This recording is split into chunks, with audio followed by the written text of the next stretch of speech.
Buenos días a todos. So you don't need to speak Spanish to understand the pain of a mother. It comes through. And so I thank you for translating, but you could see it and you can hear it in the words. We come here to Puerto Rico on an annual basis, and I've been coming here for years. And for me, it's for four reasons, four purposes. One, to do a wellness check on our fellow Americans.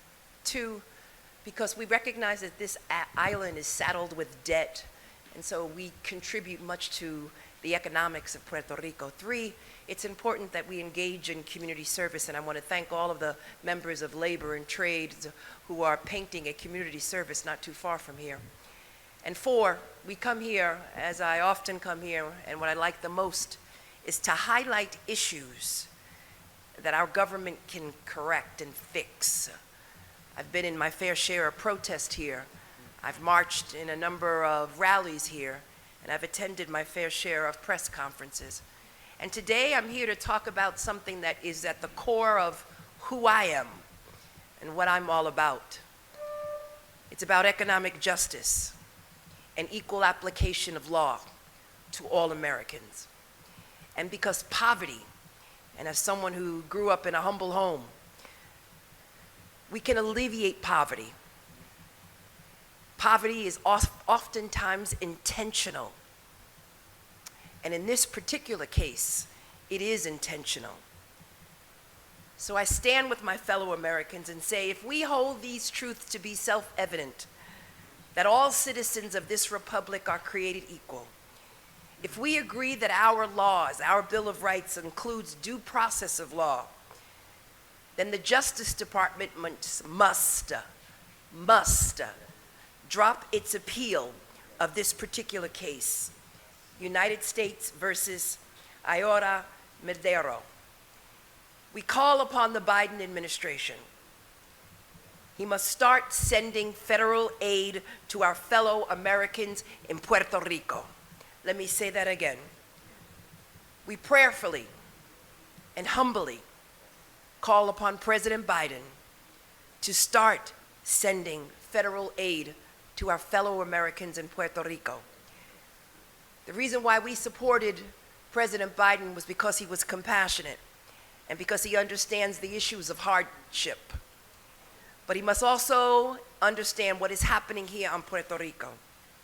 And so I really want to thank Frankie Miranda, the president and CEO of the Hispanic Federation, and the entire team at the Hispanic Federation for their work to shine a spotlight on the Hispanic community's accomplishments and their needs. And of course, all of my colleagues here today, and my colleague in government, State Senator Jessica Ramos, who is also here. I also want to thank Aurelia Sapante for that story, that heartfelt story. She's a brave woman, and we pray for her family and her child every day. She wants this support, and she needs this support, and she's entitled to this support to help her family. It's been more than a century since Puerto Ricans became American citizens. But unfortunately, as was mentioned, they are treated like second-class citizens. And here we are in an ocean of American prosperity. And that prosperity should be shared by all Americans, even those on this island. And it's unfortunate that they are not. But we have an opportunity to correct it. On Tuesday, November 9th, at the Supreme Court, the federal government will try to cheat its own citizens out of benefits they're eligible for because of where they live. And geography, my friends, should not be a bar to getting benefits. And as was mentioned before, just to understand how bad this is, and how wrong-sided this is, and how unjust this is imagine a grandmother living in an apartment in the Bronx. She receives supplemental Social Security, federal assistance to help people who are low income, blind, disabled. Those funds assist them with basic needs. And we know that the cost of food has increased. Basic needs like housing and food. Now imagine another similar grandmother or a relative of that grandmother living in a small house here in Puerto Rico, similar to some of these homes around this school. That grandmother, she gets nothing. Absolutely nothing. Zero. Two grandmothers, alike in every aspect, except their addresses. And so we, as a country, can do better than that. And according to the federal government, that address is not enough to cheat one grandmother out of the benefits she is otherwise entitled to. And I know that most Americans don't understand this and don't realize this, but this really should shock the conscience of every American. Because if you are concerned about alleviating poverty, and particularly the feminization of poverty, which is on the increase, then we have an obligation and duty to do something about it, and we simply can by, again, asking our federal government not to appeal this decision and/or asking President Biden to step in and to address the needs of the residents here on the island. The argument to deny Puerto Ricans their basic rights under our own Constitution is in violation of so many laws, equal protection to begin with. And it's based on Supreme Court rulings of the 19th century, rulings that are racist in nature.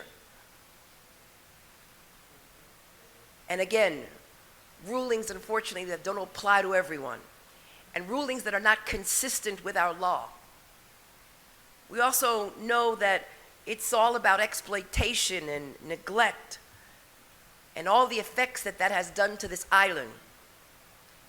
And as was mentioned before, this island is being strangled by debt. Today, the poverty rate here in Puerto Rico is 4 times the rate in the United States. So we cannot allow this policy to continue. And that's why it's an honor and a privilege to be here at Somos, but also with my fellow Americans here in Puerto Rico and people who I care about, to stand with them. I come from New York, a proud home to the largest Puerto Rican community on the mainland. The people of Puerto Rico are my friends, my neighbors, my fellow citizens, and they're people that I care about each and every day, because the issue of poverty, again, is core to who I am. And fighting for this island has been my cause, my civic duty as a public servant. You all know that as public advocate, I came to Puerto Rico with a plan to help those displaced by Hurricane Maria. As the Attorney General, I work with the Puerto Rican AG on protecting Puerto Rico seniors and defending student loan borrowers. And I've worked, again, with my AG here in Puerto Rico with respect to big tech. And now I am joining her and all of you in this case. And just a few weeks ago, we joined a coalition of AGs to file a legal brief letting the Supreme Court Justice know that this law is unconstitutional and that it should be struck down. To arbitrarily deny our fellow citizens benefits that they so justly deserve can no longer stand. And so it's important that we raise our voice and that we speak truth to power, and that we say clearly and loudly that we cannot discriminate against someone simply because of their geography and or the color of their skin. We rejected the argument that separate and equal is possible. And separate and equal should not be tolerated now, and it should not apply to the residents of Puerto Rico. Now it's time for us to affirm our principles, our belief, our values as to who we are. And we ask the Justice Department and the President of these United States, which includes Puerto Rico, to do the right thing and to reaffirm our principles that we are one. Principles reaffirmed by our courts and in the court of public opinion and all of those who are here today on this island. individuals on Puerto Rico, the residents of Puerto Rico, are our fellow Americans. And we must stand with them in this time of crisis. And we must do all that we can in the face of this gripping poverty to say no more, unjust, no más. Do the right thing. Stand with us. Stand with our fellow Puerto Ricans. Thank you.